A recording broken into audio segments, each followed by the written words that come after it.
What's up, guys? Welcome to the Weekend Zone. I'm Britt Johnson. I'm here with Chris Clark and Crystal Rich. I have never been on the Weekend Zone with you, ever. It's always a good time for a first. And I think me and Crystal are trying to get all of our spring outfits out of the way because you're wearing the baby blue pants. I'm wearing like this flowery dress. And I'm trying to get into winter. Yeah. Well, even though it really doesn't get that cold. It never gets that cold, but I feel like certain colors you can, like I can't wear this in the wintertime. See, but I'm the person, I will wear all white all year because I don't know who made up that rule. No, you can wear white whenever. I'm always going to wear white, and I'm always going to wear black. Black's my favorite color. I don't need white. But Chris invented this Look shirt. at this. You see me? Look New at York it. Knicks. It has the spring color underneath. Look at you. And he has a matching New York Knicks hat. I see you, Chris. Yeah, I'm out here. Yeah, You was out here. I'm ready for the season. season. You were planning your outfit this morning. You planned it. Yeah, he did. The night before. That is true. Look at his shoes. He has the little dots that match in. Was it the night before? Did you pick it out the night before? I won't confirm nor deny. Did your girlfriend pick it out, actually? Do you have a girlfriend? He does have a girlfriend, and she definitely picked it out. I'm just sorry to break your heart, ladies. She's actually fine. Who knew Chris Clark could get a fine girl like you? Ooh, we gotta see picture proof. All right, let's get into some snubs.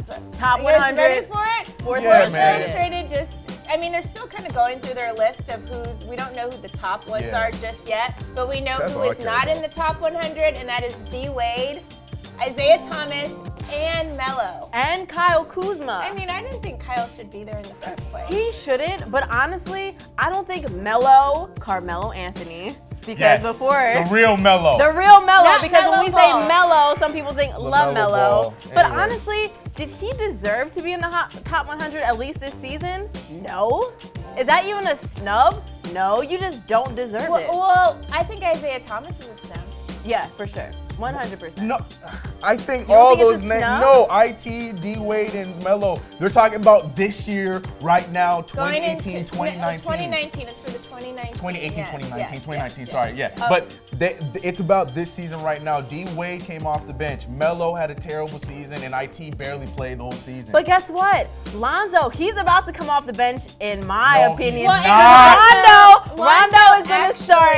Lonzo's actually made it. He got the number 100. But guess what? Rondo is coming for that #1 spot. He's going to steal it. So if D-Wade missed the list, Lonzo should have missed the list. And I lean back on that point. Well, at most, he will close games. I think Rondo will be able to steal closing minutes from Lonzo. I don't see him starting over. Rondo is a basketball genius. Hello. Like, he is so good at reading the game. It's like Thank you, Britt. But the thing is, Lonzo. Who's LeBron going to want to play with? Lonzo Ball. We already forget 2 years ago, his rookie year, when he was on the Cleveland Cavaliers, this man went out of his way to watch him in a summer league game. So what? In the summer league. In summer league. Those young kids, he didn't go to the when he's trying to Cleveland win, games. when he's trying to win another ring. Listen, Lonzo might get this start. I've become Lonzo might get this start halfway through the season. But when you go postseason, when you go mid-season, he's going to want to play with veteran leadership. LeBron just came out and said he will break one of his teammates' nose if he misses one of his passes. Because he's trying to let him know that out here we're going to win. That's what we're doing. First of all, Lonzo's coming off injury and just surgery too. So listen, that plays a factor. And this just gets back, let's get back to the point where if Lonzo made the list, D-Wade should have made the list. Because both them dudes coming off the bench next season. And there you have it. We're moving on to a guy that people are saying right now is a diva because he is not suiting up for his team. We talked about this in private, but now we are bringing it to you guys. Le'Veon Bell, is he being a diva by not joining the team back? He is actually missing, he's already missed out on over $800,000 this last week. This next week's same check. And he's going to continue missing out on that money. He has until week 10 to decide if he's going to join the roster again or not. What do you guys think of this, though? Like, his teammates have publicly came out, which I don't think was a good thing to do. His teammates publicly came out. They said all this crap about him and, oh, well, we got Connor now, yada, yada, which now people are saying that's why Le'Veon is deciding not to rejoin the team. Like, is he being a diva? Is the team wrong for coming out and saying stuff about his contract? Like, I feel like people shouldn't talk about other people's money. Antonio Brown came out supporting him, though, too. That got lost. But not his center, Marquise Pouncey. Well, oh no, his center's pissed off. Yeah, I guess. Like LeVar Ball says, the negativity sells, but when the superstar player is defending him, but I don't think he's a diva. I don't think it's a diva.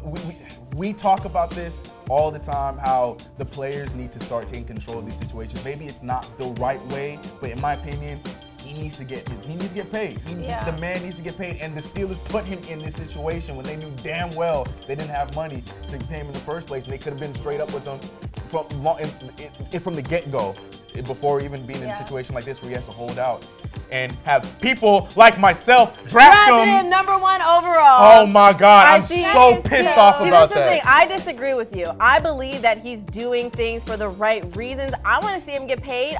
He's one of the best backs in the league. However, holding out during the regular season is one of the most anathema things that you can do in football, especially when you're a skilled position. Right. Especially when the offensive line is literally working for you. I understand you don't want the franchise tag. No one hardly ever does because there's no security. But do you think the Steelers are ever going to trade him? No, because. But my thing is, what if he goes on there and breaks his leg? Then he gets no money. Then he has $14.5 million. But the problem is.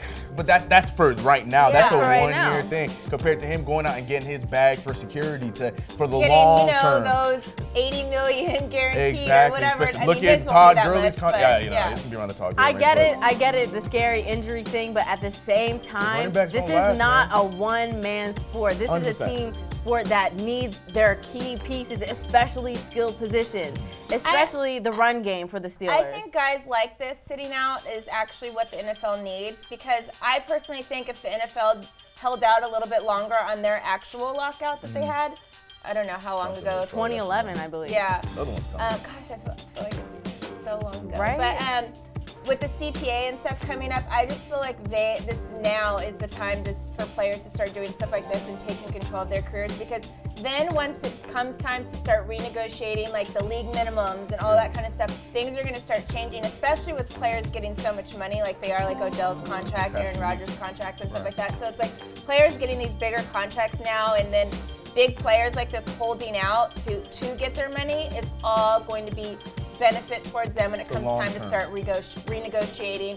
what the NFL is paying and what the NFL's caps are, you know? Do you guys think imagine though? if week 2, this man comes out, he gets injured, and then all he has now is that 14.5. But he has a 8 contracts for the rest of his career where he's getting like 1 year. I think he's being a diva. Sorry guys, I have to disagree. That's the thing, because he is being a diva, but you also kind of have to be in this situation to get your contract. These players need to know, and they are starting to know now, their worth. Forbes just listed the top 20 like highest grossing franchises across sports. 5 of the top 10 were sports teams. 3 of those actually were in the NFC East. Yeah. Like, football is making more money than any other franchise. Football and soccer were all in the top 10. Those were the most grossing franchises across sports. But then when you look at the players getting paid, football is the lowest. And football has the most, football careers are so much shorter. Like, I am all totally against rookie contracts being 4 to 5 years. Ditto. Because, these guys, you get Odell, literally $10 million over 4 or 5 years when he should have been getting way more than that a long time ago. You know, they're taking advantage of these players. They're hoping they can get these players for cheap, hoping they get hurt, and then hoping they don't have to pay them anymore again. All right, well, we are talking about all sports today. Now we are going to cover some tennis. You guys know what happened with Serena Williams this past weekend. Do you guys think Serena was treated unfairly? By the umpire. Go ahead. You want me to take it first? Go ahead, Chris. Okay, so I think. Yeah, go ahead. Okay, so I'll take it first. I do believe she was treated unfairly, but I think there was wrong on both sides. So, yes, she had a super valid point where men say worse things to umpires. They don't get a point taken away from them. Right. Did she get a little bit too emotional and say, you need to apologize to me. You're calling me a cheater, and bringing her daughter into it? She was very emotional, and when you're in situations like this, it's your career, you put your life and your heart and your soul into it, I can understand. But since you're on such a big stage, you should control it a little bit more. Maybe, talk to someone afterwards. I do think it's unfair the way she's being treated. Without sounding cliche. Like, yeah, that's exactly what I wanted to say. That's why you wanted me to go first? Yeah, because that's what I was gonna say. Like, I honestly feel like we're generally all gonna have the same belief and same feel with it. I have a different opinion. Oh, you don't think she went too much? You think she should have gone more? I think that in a position of her greatness, Serena is the greatest, one of the greatest. I think she's the greatest of all time. Yeah. And to be in that position and to be as great as she is that great because she is so emotional about her sport. She loves her sport. Just like guys, like people get mad at Odell for being emotional and all, like they're playing a game. Like you're literally gonna tell me to turn it up to 1,000, but then I gotta ring it back a little bit first. Like people can't do that. I completely get the passion thing because I play street basketball and I get so passionate and I'm like cursing people out. So I get it. But when it comes to an umpire or a referee, I think there should just be, even if they do you dirty, everyone else can see that they're doing you dirty. So leave it up to them. But when you're saying like you're a thief because you stole a point, name calling probably isn't the best idea, but it's hard though, like you said, because it is very emotional when you put your body and soul into training. When you're that competitive and like you said, you're that great, you know what I'm saying? Yeah. And you've been that, like, people, like, she's literally the most criticized athlete I've, like, ever even heard of. People are always saying that she can't wear this, she can't do this, she can't have this, her hair can't be like this. Like, people have literally said everything to try to get her discouraged from playing the game, and she still comes out and kills it every single time. And it's, like, so, like, she's just, like, I don't want to bring up other stuff, but, like, people with, like, other issues that are going on, like the police brutality. At a point, it gets to a point where people are just so sick and tired of the treatment, and she's literally so sick and tired of it. And I'm sorry, like if we didn't know and she didn't mention the fact that the ref was, you know, like doing a double standard with men can do this and women can't, then this wouldn't be an argument or this wouldn't be a debate. Like whether it was right or wrong, like she brought light to something that maybe we should start focusing on more, which we need to do. And dudes even came out saying that she's right. Like they blatantly came out saying, I'm not big on tennis, so I don't know the names, but I know there were bigger names on the men's side that were coming out saying like, I've said way worse things and I didn't lose any points, I didn't get anything. So if anything, she started a conversation, and tennis has like always been way back like 10, 20 years than any other sport. So like I feel like this is something that they need to address, and especially because there's so few black or just powerful, like speaking out females in tennis. Like she did what she had to do.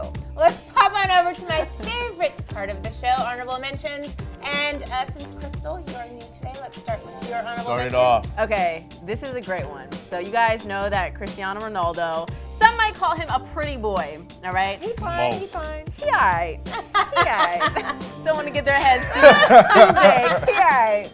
Okay, so he said that he looks in the mirror every morning and says, Cristiano, you are so beautiful. Nude. Completely nude. And yeah, I know we're laughing at this and calling it a Cristiano Ronaldo thing, but guys, I think that we should all do these positive affirmations in the morning. I think we would all have much better days if we start our days with positive affirmations and coffee. I mean, Chris, don't lie. You picked out your whole outfit every morning. What I will say to myself in the future after being inspired by Ronaldo is, we're starting a movement. Crystal, your hair is getting so much longer. Crystal, your skin is really looking clear.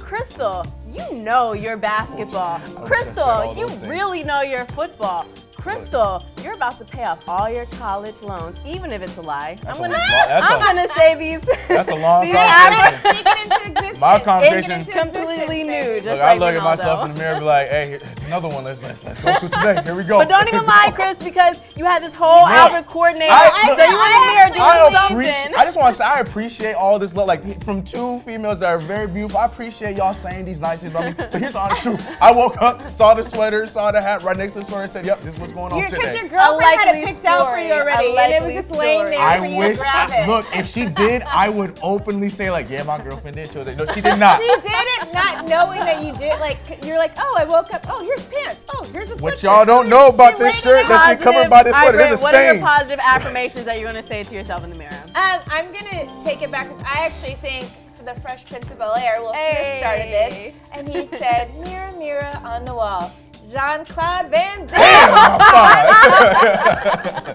Yes, I love it. Okay, so my honorable mention was, we all know it's a big moment for you to score your first touchdown in the NFL. So rookie Saquon Barkley had a great game. Well, started off bad, but he had a great game, and nonetheless, he scored his touchdown. And post-game, Mr. Big Contract himself, OBJ, got a hold. Talk about a diva. Yeah, got a hold of Saquon Barkley's touchdown baby football ball, and this is what he did. Saquon Barkley's first touchdown ball.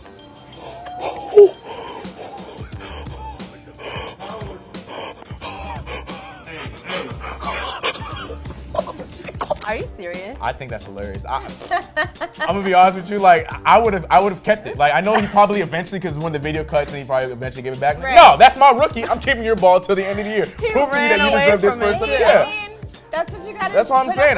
Yeah. So it doesn't matter how good you are, the freshman, the rookie, I don't care. No, they always All are gotta- going to get beat up in one way or another. Yeah. Well, mine looks like a guy that's going to be coming into his rookie year, but it's not.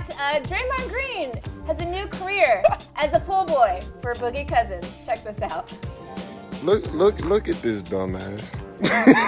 Look at this dumbass.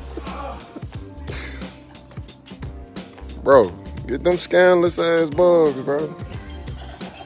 And I pay to have them I was clean just gonna say the mine. opposite. You know I don't know what, if I want though? him to clean my I pool. just bet everybody else was just ready to just get in the pool all dirty and like bugs everywhere, and Draymond was just like, like, oh, hell no. Yeah, right, like, 'cause right, that's right. how I've cleaned people's pool, because I'm like, we're not about to get in this dirty pool with all these bugs, so I've can see literally cleaned like my best friend's pool. I always like go and clean her pool because I'm not about to get in there with all those little bugs Draymond flying is around. kind of like the diva. Yeah. But you know what I really love about this? How him and his teammates, Boogie, are going to be like so good on the court because they just laugh and joke. Boogie was taking the video like, look at my pool boy. The Warriors this is have building always camaraderie. been like that. Like a couple of people that I know like play for the did play for the Warriors. So like watching their like snaps and stuff like that is literally they all hang out with each other. Right. They all like that's Who why cares? Just break up in 2019. The more you clown someone, Yeah. the more you clown someone, the more so camaraderie you're saying you're the gonna have. Lakers are going to be great now. I'm over it.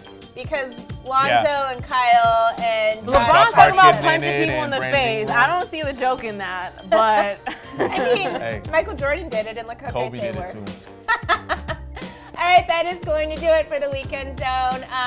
Really quick before we go, I would like to say congratulations to Seattle Storm for winning the WNBA Finals. That's right. And to Brianna for winning Finals MVP and also League MVP, which is amazing. So congrats to you guys. I'm Britt Johnson, Chris Clark, Crystal Rich, and we will see you guys next weekend.